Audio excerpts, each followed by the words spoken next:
اس صورت کے اندر اللہ کریم نے بنیادی طور پر ابتدا میں عورتوں کے حقوق کو بیان کیے ہیں، اس لیے کہ اسلام آنے سے پہلے معاشرے میں عورت کو بڑی عجیب نگاہ سے دیکھا جاتا، عورت معاشرے میں بوجھ سمجھی جاتی تھی، لوگ خواتین کے حقوق کا خیال نہیں کرتے تھے۔ تو رسول اللہ صلی اللہ علیہ وسلم تشریف لے آئے، آپ کے آنے سے اللہ کریم نے خواتین کو ایک حق دیا ہے، اور حیرانگی کی بات ہے، آپ حیران ہوں گے، قرآن کریم میں کوئی سورت مردوں کے نام پر نہیں ہے، سورت الرجال نہیں ہے، جبکہ قرآن کریم میں سورت النساء خواتین کے حقوق پر اللہ کریم نے سورت نازل کی ہے۔ تو یہ اسلام کا ہی پورا امتیاز ہے کہ اسلام خواتین کے حقوق کی جس تاکید کے ساتھ بات کرتا ہے، کسی اور مذہب میں اور کسی اور معاشرے اور سوسائٹی میں اس کا سوچا بھی نہیں جا سکتا۔ اللہ کریم نے پھر اس کی ابتدا میں یتیموں کے مال کی حفاظت کا حکم دیا کہ یتیموں کا مال وہ اس کی حفاظت کی جائے، یتیموں کے مال پر ناجائز قبضہ کرنا، ظلم کر کے یتیموں کا مال کھانا یہ ٹھیک نہیں ہے، اور فرمایا کہ جو یتیموں کا مال ظلم کر کے کھاتا ہے وہ یہ نہ سمجھے کہ میں مال کھا رہا ہوں، بلکہ وہ یہ سمجھے کہ اپنے پیٹ میں آگ بھر رہا ہے۔ سورہ نساء کے دوسرے رکوع میں اللہ تعالیٰ نے وراثت کے احکام بیان فرمائے، مرد اور عورت دونوں کے حصوں کو مقرر فرمایا کہ مرد اور عورت یہ وراثت میں دونوں حقدار ہوں گے، اور تفصیلات اللہ تعالیٰ نے اس صورت میں بیان فرمائی ہے۔ چوتھے پارے کے آخر میں سورہ نساء کے تیسرے رکوع میں اللہ تعالیٰ نے ابتدا میں محرمات کا ذکر کیا، یعنی وہ خواتین جن کے ساتھ بندہ نکاح نہیں کر سکتا۔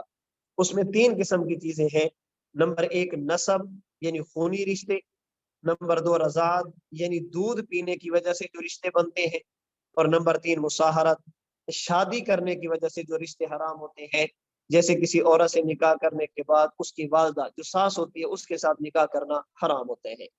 5ویں پارے کی ابتدا میں اللہ تعالیٰ نے باقی عورتوں کے ساتھ نکاح کرنے کی اجازت دی ہے، اور سورہ نساء کی ابتدا میں اس کی تعیین فرما دی ہے کہ ایک آدمی بیک وقت 4 عورتوں سے نکاح کر سکتا ہے۔ پھر اللہ کریم نے اہل ایمان کو حکم دیا کہ میاں بیوی جب گھر میں رہتے ہیں تو کبھی کبھی انبن ہو جاتی ہے، کبھی کبھی لڑائی جھگڑا ہو جاتا ہے، تو تکرار ہو جاتی ہے، تو اس موقع پر شریعت نے 3 پہلو بیان فرمائے۔ نمبر 1 مرد کو چاہیے کہ عورت کو سمجھے، نمبر 2 اگر نہ سمجھے تو پھر اس کا بستر الگ کر دے، اور نمبر 3 پھر بھی نہ سمجھے تو ہلکا پھلکا اس پر ہاتھ اٹھا سکتا ہے، لیکن اتنا مارنا کہ اس کا منہ اور متھا ایک جیسا کر دیا جائے، اس کی ہڈیوں کو توڑ دیا جائے، اس کی شریعت مطہرہ میں اجازت نہیں ہے۔ بہرحال گھر کو چلانے کی بسانے کی کوشش کرنی چاہیے، جتنا ہو سکے انسان تھوڑا سا مرد کو حوصلے سے کام لینا چاہیے، یہ سمجھ کر کہ اللہ کریم نے مجھے اس پر حاکم مقرر کیا ہے، اللہ کریم نے مجھے اس پر فوقیت دی ہے، تو اس کا خیال رکھنا چاہیے۔ پھر اللہ کریم نے سورہ نساء میں تیمم کا حکم نازل فرمایا کہ اگر کسی عذر کی وجہ سے پانی موجود نہیں یا پانی استعمال کرنے پر قدرت نہیں تو پھر انسان کو ضرورت کے وقت تیمم کرنے کی بھی اجازت ہے۔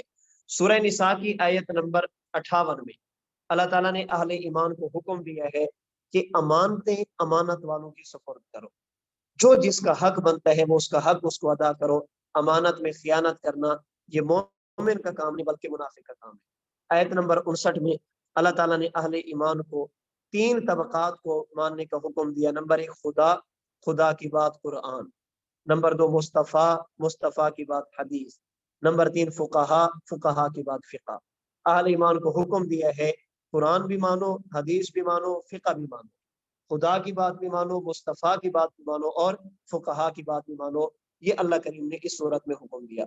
آیت نمبر 64 میں اللہ تعالیٰ نے جناب رسول اللہ صلی اللہ علیہ وسلم کے بارے میں امت کو یہ حکم دیا اگر کبھی گناہ ہو جائے تو اللہ سے معافی مانگو، اللہ کے رسول صلی اللہ علیہ وسلم سے سفارش کرا دو، اگر اللہ کے رسول نے سفارش کر دی تو اللہ کریم تمہارے گناہوں کو معاف کر دیں گے۔ ہمارے مفسرین نے ہمارا عقیدہ ہے کہ یہ حکم جس طرح جناب نبی کریم صلی اللہ علیہ وسلم کی دنیاوی زندگی میں تھا، یہ حکم آج بھی باقی ہے۔ آج بھی اگر کوئی بندہ روزہ اقدس پہ جائے، وہاں پہ جا کر آپ علیہ الصلوۃ والسلام کی خدمت میں صلاۃ و سلام عرض کرے اور یہ کہے کہ یا رسول اللہ گناہ لے کر آپ کے پاس آیا ہوں، آپ اللہ کریم کی بارگاہ میں سفارش فرما دیں، اللہ مجھے معاف کر دے۔ ہمارا عقیدہ ہے اللہ کے رسول صلی اللہ علیہ وسلم سفارش فرماتے ہیں اور اللہ کریم آپ کی سفارش کی برکت سے اہل ایمان کے گناہوں کو معاف بھی فرما دیتے ہیں۔ اللہ کریم ہم سب کو آپ علیہ الصلوۃ والسلام کے مبارک در کی مقبول حاضری نصیب فرمائے اور اللہ کریم ہم سب کو اپنے محبوب کی دعاؤں کی برکت سے معاف فرما دے۔ آیت نمبر 69 میں اللہ تعالیٰ نے 4 ان طبقات کا ذکر فرمایا جو انعام یافتہ ہیں، اللہ کی طرف سے ان پر انعامات اترتے ہیں۔ ان میں نمبر 1 انبیاء، نمبر 2 صحابہ، نمبر 3 شہداء اور نمبر 4 اولیاء۔ اس کے بعد اللہ تعالیٰ نے انسانی جان کی قدر و قیمت بیان فرمائی اور کسی بھی بندے کے خون سے اپنے ہاتھوں کو رنگین کرنا کتنا بڑا گناہ ہے، اللہ کریم نے اس پر جہنم کی وعید سنائی ہے، اور قتل کرنے کی صورت میں اس پر کیا ہوگا اللہ کریم نے اس کی تفصیل بھی اس صورت کے اندر بیان فرمائی ہے۔ آیت نمبر 101 میں اللہ تعالیٰ نے صلاۃ الخوف اور صلاۃ قصر، خوف کی نماز اور مسافر کی نماز کا تذکرہ فرمایا۔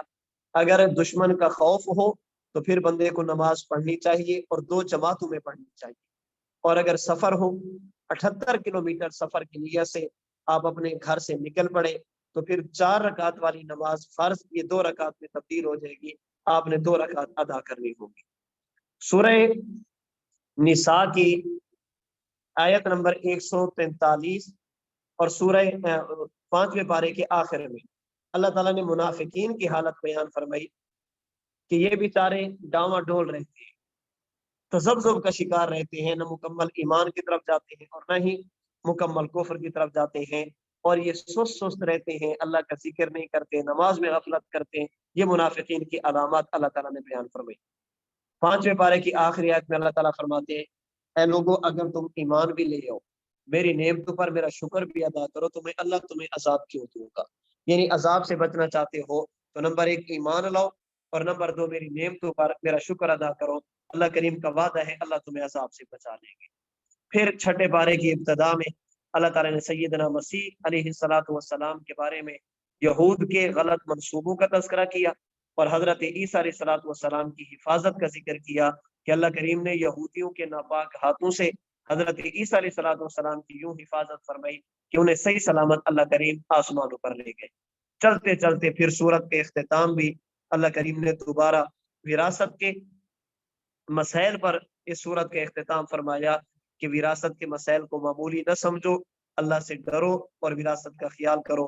مرد ہے تو مرد کو مرد کا حق دیا جائے، خواتین ہے تو خواتین کو خواتین کا حق دیا جائے۔ اللہ کریم مجھے اور آپ کو ہر موقع پر شریعت مطہرہ کی تعلیمات کا خیال رکھتے ہوئے شریعت مطہرہ کی تعلیمات کو اپنانے کی توفیق عطا فرمائے۔ وآخر دعوانا ان الحمد للہ رب العالمین۔ میری بات مکمل ہوگی، آپ میں سے کسی ساتھی نے کوئی بات پوچھنی ہو تو اب آپ پوچھ سکتے ہیں۔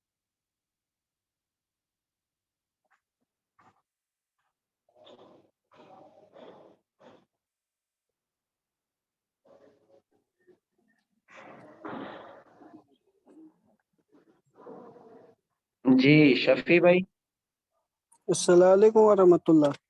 وعلیکم السلام ورحمۃ اللہ۔ جی کشمیر سے عرض کر رہے، جی کشمیر سے عرض کر رہے۔ جی فرمائیں۔ جی سوال یہ ہے کہ جو زکوٰۃ آج کل جمع کی جائے یا صدقات، یہ بیت المال میں دینا جائز ہے اور کس حد تک جائز ہے؟ دوسرا NGO جو آج کل کمیٹے بن رہے ہیں ان کے بارے میں کیا ہے؟ دیکھیں زکوٰۃ کے بارے میں میں 2 سبقوں سے عرض کر رہا ہوں کہ زکوٰۃ جس طرح ہر بندے پر فرض نہیں ہوتی اسی طرح ہر بندے کو بھی نہیں دی جاتی۔ جہاں پر یقین ہو کہ یہ صحیح مصرف پہ خرچ کریں گے وہاں پر زکوٰۃ دینی چاہیے۔ جہاں پر آپ کا دل مطمئن ہو اور آپ سمجھتے ہیں کہ یہ واقعی مستحقوں تک پہنچاتے ہیں تو وہاں پر زکوٰۃ ادا کریں۔ جی دوسرا معاملہ یہ ہے کہ جو آج کل بیت المال کی کمیٹیں بن رہے ہیں اور NGO کی کمیٹیں بن رہے ہیں وہ تو وہاں پہ قرضہ حسنہ دیتے ہیں، وہ قرضہ حسنہ کس حد تک دینا ان کا جائز ہے؟ اور جو قرضہ حسنہ دیتے ہیں اس کی بنیادی شکل کون سی بنتی ہے؟ قرض حسنہ دے کر پھر سود بھی لیتے ہیں؟ نہیں، قرض صرف دیتے بولتے ہیں قرض حسنہ، جیسے کسی بندے کی کوئی ضرورت پڑی انہیں 15,000 دے دی۔ آپ اس بارے میں مقامی علماء سے پوچھیں، وہ بہتر سمجھتے ہیں کہ وہاں کی معمولات کیا ہے، حالات کیا ہے، وہ کیسے دیتے ہیں، ساری تفصیلات ان کے علم میں ہوں گی۔ چونکہ حلال حرام کا مسئلہ ہوتا ہے اس لیے میں نہیں سمجھتا کہ اس بارے میں بندہ اتنا جلد بازی کرے۔ جو مقامی علماء ہو ان سے پوچھے، سارے وہاں کے حالات ان کے علم میں ہوں گے کہ یہاں پر لوگ کیسے دیتے ہیں۔ جی جی جزاک اللہ۔ جی جزاک اللہ۔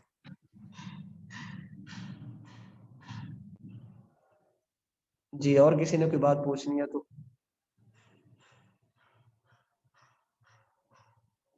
جی محمد اعظم صاحب۔ السلام علیکم حضرت۔ وعلیکم السلام ورحمۃ اللہ۔ جی میرا سوال یہ تھا کہ مجھے زکوٰۃ جو حساب کرنی ہے وہ 20 رمضان کو کرنا تھا، تو کیا اس سے پہلے بنا حساب کیے ہوئے میں کچھ زکوٰۃ کے پیسے اس نیت سے دے دوں کہ میں زکوٰۃ میں اس کو جوڑ کے ادا کروں گا، تو کسی کو دے سکتا ہوں ابھی میں؟ دے سکتے ہیں۔ جی ٹھیک ہے، جزاک اللہ۔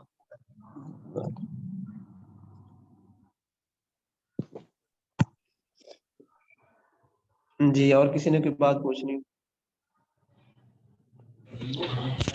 جی السلام علیکم۔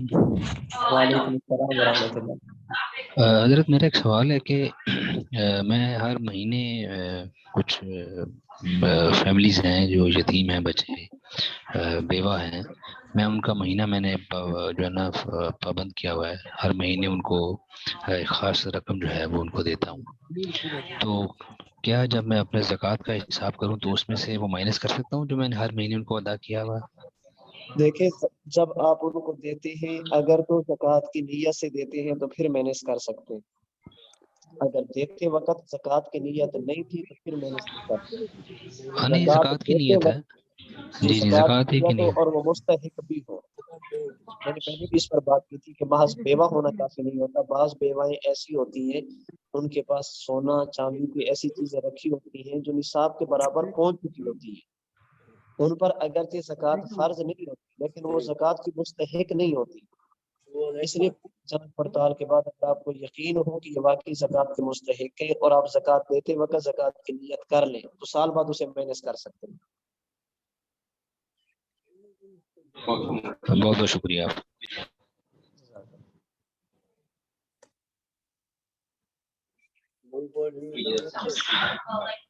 اچھا سر، ایک اور سوال ہے، زکوٰۃ کسی بھی شکل میں دی جا سکتی ہے؟ آپ نقدی صورت میں دے سکتے ہیں، آپ کوئی چیز مطلب خرید کے وہ بھی دے دے سکتے ہیں؟ راشن بھی دے سکتے ہیں، کپڑے بھی دے سکتے ہیں، باقی چیزیں بھی دے سکتے ہیں، بس ایک بات ذہن میں رکھنا ہے مستحق ہو اور دیتے وقت زکوٰۃ کی نیت ہو، بتانا ضروری نہیں ہوتا کہ زکوٰۃ ہے۔ مستحق سے مراد یہ ہے کہ اس کے پاس 7.5 تولے سونا اور 52 تولے چاندی نہ ہو، یہی ڈیفینیشن ہے نا؟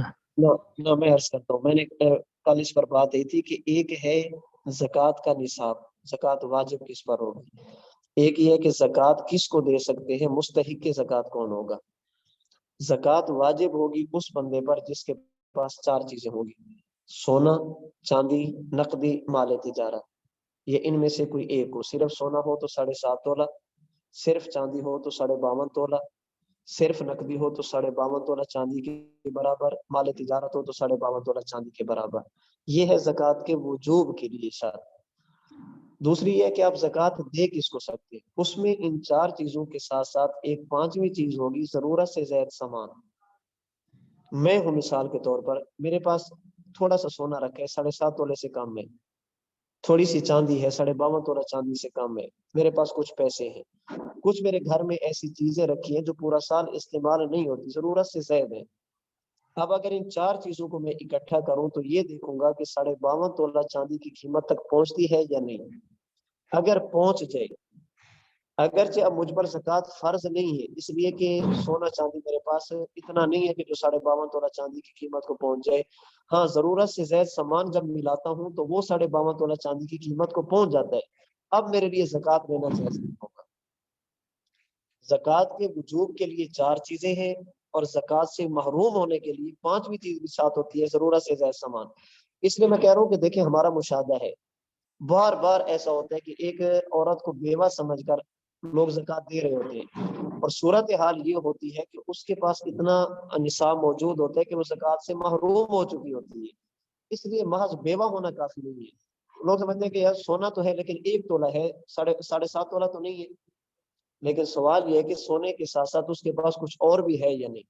اگر اس کے پاس 1 روپیہ بھی ساتھ آ گیا، چاندی کی ایک انگوٹھی بھی آ گئی، اب دیکھیں گے کہ سونا اور چاندی کی قیمت 52.5 تولہ چاندی کی قیمت کو ہے یا نہیں، اگر پہنچ جائے گی تو زکوٰۃ کی مستحق وہ نہیں ہوگی۔ سر اب آپ کسی بیوہ سے کیسے سوال کر سکتے ہیں کہ بھائی آپ کے پاس سونا کتنا ہے، چاندی کتنی بابو ہے؟ بھائی سوال کی ضرورت نہیں ہوتی، حالات و واقعات دیکھیں، جہاں پر آپ دے رہے ہوتے ہیں نا، میرا محلہ ہے، میرے رشتہ داروں میں جب کوئی خاتون بیوہ ہوگی تو اس کے حالات کا گھر کے اندر بالکل پتہ ہوتا ہے، پوچھنے کی ضرورت نہیں ہوتی، پوچھنا تو عزت نفس والی بات ہوتی ہے نا، عزت نفس والی بات ہوتی ہے۔ یہ معاملہ ایسا ہے جو آج کل پوشیدہ نہیں رہ سکتا۔ اگر آپ کے علاقے کی خاتون ہے جو بیوہ ہے، جس کو آپ زکوٰۃ جیسی اہم رقم، اہم فریضہ ادا کر رہے ہیں، اس کا معنی ہے کہ کچھ نہ کچھ تو آپ کے علم میں ہے نا، آپ والدہ کو بھیجیں گے، آپ گھر والوں کو بھیجیں گے، ساتھ والوں سے پتہ چل جائے گا، کہیں نہ کہیں سے پتہ ضرور چل جاتا ہے کہ اس کے پاس کیا کچھ موجود ہے۔ سوال نہیں کیا جاتا، پوچھا نہیں جاتا، لیکن حالات و واقعات سے پتہ چل جاتا ہے۔ میں اس لیے کہہ رہا ہوں کہ پوری جانچ پڑتال کے بعد، زکوٰۃ ایک مالی فریضے میں سب سے بنیادی فرض ہے، اس کی ادائیگی میں پوری جانچ پڑتال کے بعد جب پوری تسلی ہو تو پھر زکوٰۃ دینی چاہیے۔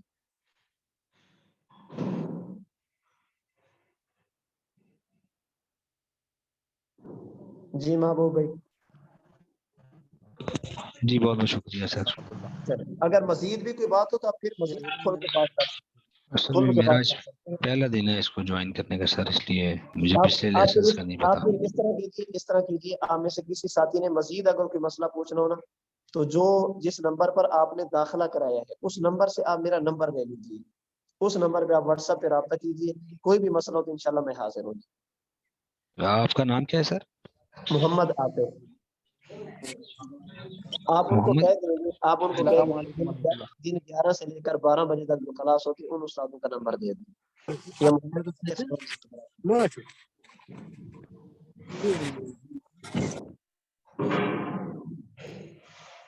جی رضوان صاحب۔ السلام علیکم ورحمۃ اللہ۔ وعلیکم حضرت میں السلام۔ یہ کہہ رہا تھا،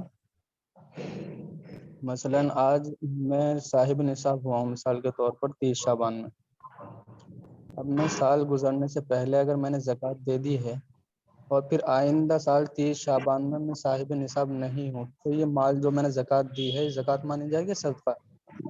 یہ صدقہ مانا جائے گا، نصاب ہی ختم ہو جی، گیا ہے، مال ہی ختم ہو گیا ہے، تو بس پھر یہ صدقہ مانا جائے گا۔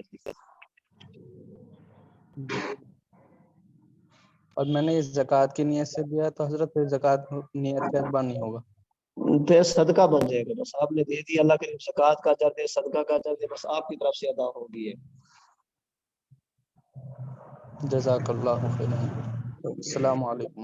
وعلیکم السلام ورحمۃ اللہ۔ چلے جی، اللہ کریم آپ حضرات کو اپنی حفظ و امان میں رکھیں۔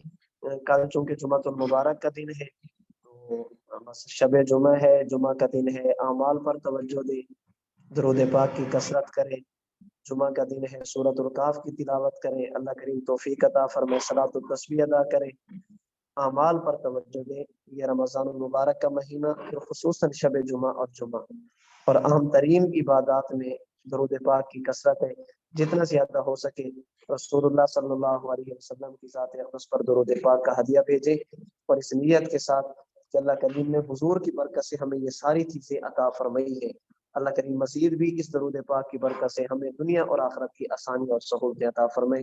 زندگی رہی تو انشاءاللہ ہفتے والے دن پھر دوبارہ ملاقات ہوگی۔